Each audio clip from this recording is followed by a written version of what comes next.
What if I told you that everything we know about the monsters in From is a complete lie? After the mind blowing events of season 4, episodes 4 and 5, the internet is exploding with theories that completely rewrite this show. We aren't just dealing with monsters in the woods anymore. We are dealing with time travel paradoxes, ancient shape shifting entities, and a dark secret that proves the townspeople themselves might be the real villains. If you thought the smiley monster was terrifying, wait until you hear the truth about the scarecrows in the lake and what Jade actually saw during his mushroom trip.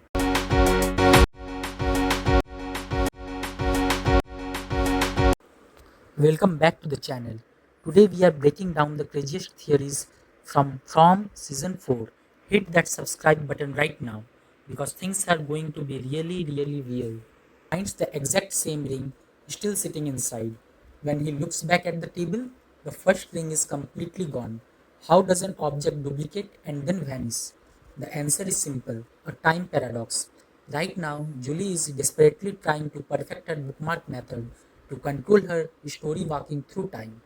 The leading theory is that in the near future, Boyd gives this ring to Julie. He tells her to travel back to this exact moment in time and drop the ring in front of him. It's a message from the future, a warning that a catastrophic event is about to happen and Boyd needs to change his path. But why did the ring on the table vanish? Because the universe of From is correcting a glitch. You cannot have two identical objects from different timelines existing in the same physical space. The timeline literally snapped back into place. But this proves one massive thing: the past can be interacted with. But while Julie is messing with the timeline, a completely new horror has awakened in the present. Donna, Tabitha, and the group pulled what they thought were bodies out of the lake, only to realize they were life sized scarecrow dolls. And when night fell, these dolls came alive and absolutely demolished Roger. But here is where the lore gets insane. Tabitha realizes she recognizes these dolls. She has a flashback, but it's not from her current life. It's a memory from her past incarnation in the 1800s.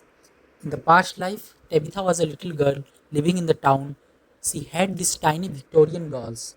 A man, likely her father in that past life, snatched them from her and threw them into the lake because he said they gave him nightmares.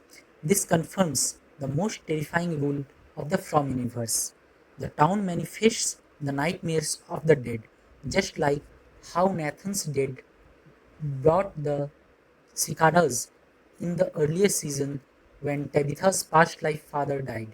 The ancient evil of the town took his worst fear and brought it to life.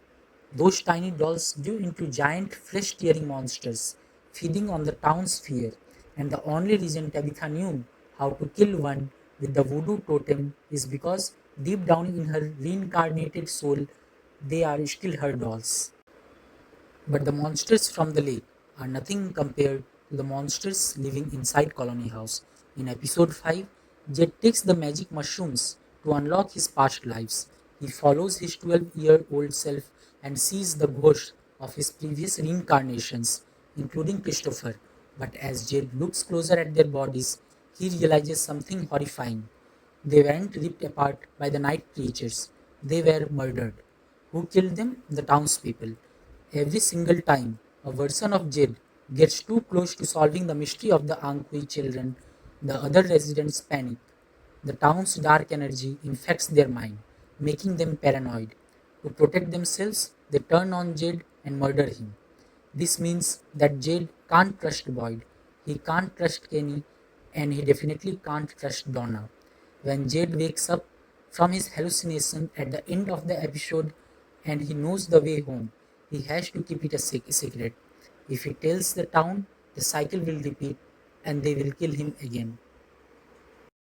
Which brings us to the ultimate puppet master, the man in yellow. The theory going viral right now is the man in yellow is not a human being. He is an ancient shape shifting entity, exactly like Pennywise from the movie It.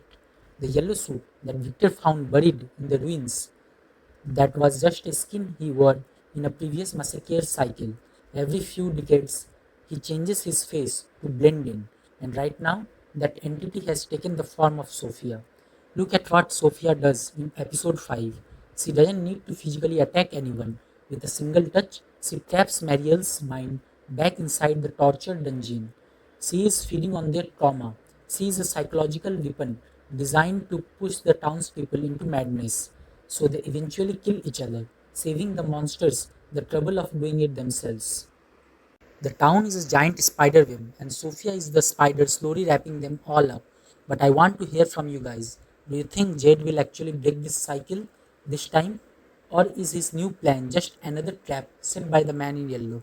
Drop your wildest theories in the comments below. I read every single one of them. If you enjoyed this deep dive, hit that like button, subscribe, and turn on notifications so you don't miss any breakdown. Until next time, stay out of the woods.